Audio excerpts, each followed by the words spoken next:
हे शहर सोडून चाललोय. कुठे? कुठेही. तुम्ही रागावलाय? छे रे. गायत्रीनं बाबांवरची अवघड सर्जरी यशस्वी केली. मला माहितीये की राजेशच्या उपचारा इतकीच तुमची खोटी कबुली महत्वाची ठरली.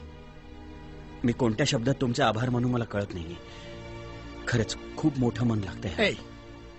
उगाच इतका मोठेपणा देऊ नकोस. जो पुढे आयुष्यभर वागवत फिरावं लागेल.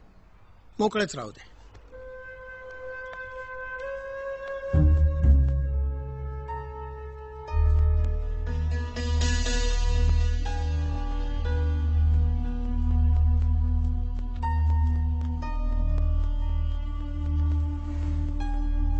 गायत्रीला वाटतंय त्या दिवशी मी तिच्याशी घरी खरं बोललो.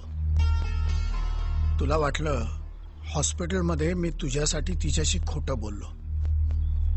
सत्य काय ते आज सांगतो. ज्योतीला मी ढकललं नाही हे जितकं खरं, तसंच शक्य असूनही तिला वाचवलं नाही हेही तितकंच खरं.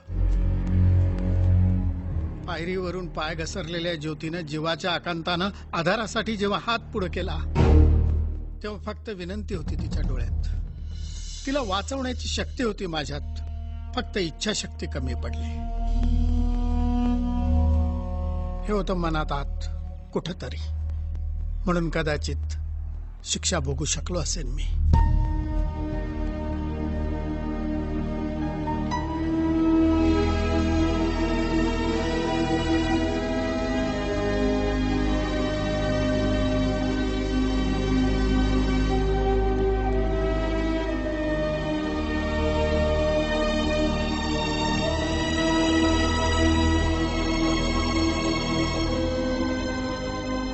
सत्य मला सांगून टाकून हे अपराधीपणाच्या ओझ्यातून मोकळे झाले. आपलंच खरं या समजुतीनं हिला निवांत केलं. पण मला जे कळलंय ते मी गायत्रीला कधी सांगू शकेन?